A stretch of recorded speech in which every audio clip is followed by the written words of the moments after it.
पिछले कुछ महीनों में अमेरिका के राष्ट्रपति डोनाल्ड ट्रंप की पहचान पूरी दुनिया में टैरिफ वॉर को लेकर बनी है, क्योंकि डोनाल्ड ट्रंप ने एक के बाद एक कई देशों पर भारी टैरिफ टैक्स लगाया। क्योंकि उसकी रणनीति यह थी कि किसी भी देश पर इतना ज्यादा टैरिफ टैक्स लगा दो कि वह घुटनों पर आ जाए, जिसके बाद वो देश हाथ जोड़कर माफी मांगे और अमेरिका की शर्तें मानने को मजबूर हो जाए। यही नीति उन्होंने भारत के साथ भी अपनाई, क्योंकि पहले भारत पर 25% का टैरिफ लगाया, फिर उसके बाद रूस से तेल खरीदने पर भारत पर और 25% का टैरिफ लगा दिया। इस तरह भारत पर कुल 50% का टैरिफ लगाकर अमेरिका ने भारत पर दबाव बनाने की पूरी कोशिश की, लेकिन ना भारत झुका और ना ही डोनाल्ड ट्रंप की शर्तों को माना। और आगे चलकर नतीजा ये हुआ कि झुकना ट्रंप को ही पड़ा, क्योंकि बीते सोमवार यानी 2 फरवरी 2026 को अमेरिका ने भारत पर लगाए गए टैरिफ को 50% से घटाकर 18% कर दिया।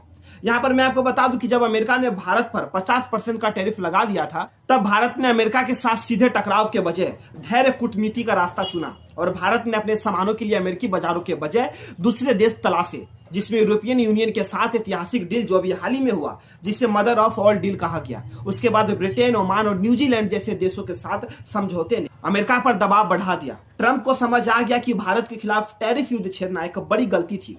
यही वजह है कि आज ये कहा जा रहा है, झुकती है दुनिया, बस झुकाने वाला चाहिए। लेकिन इसी बीच राहुल गांधी ने आरोप लगाया कि पीएम मोदी ने दबाव में आकर यह डील साइन की है। यह सवाल इसलिए उठा क्योंकि साल 2022 से रूस और यूक्रेन के बीच युद्ध हो रहा है और इस युद्ध को रोकने के लिए अमेरिका चाहता है कि भारत रूस से कच्चा तेल ना खरीदे, क्योंकि रूस की सबसे बड़ी कमाई का जरिया है तेल और गैस। इसलिए जब भारत जैसे बड़े देश रूस से तेल खरीदता है तो रूस इससे भारी भरकम पैसा कमाता है और इस पैसों को रूस यूक्रेन के युद्ध में खर्च करता है। इसलिए हो सकता है कि अमेरिका भारत पर टैरिफ कम करने के बाद रूस से कच्चा तेल ना खरीदने का दबाव बनाएगा।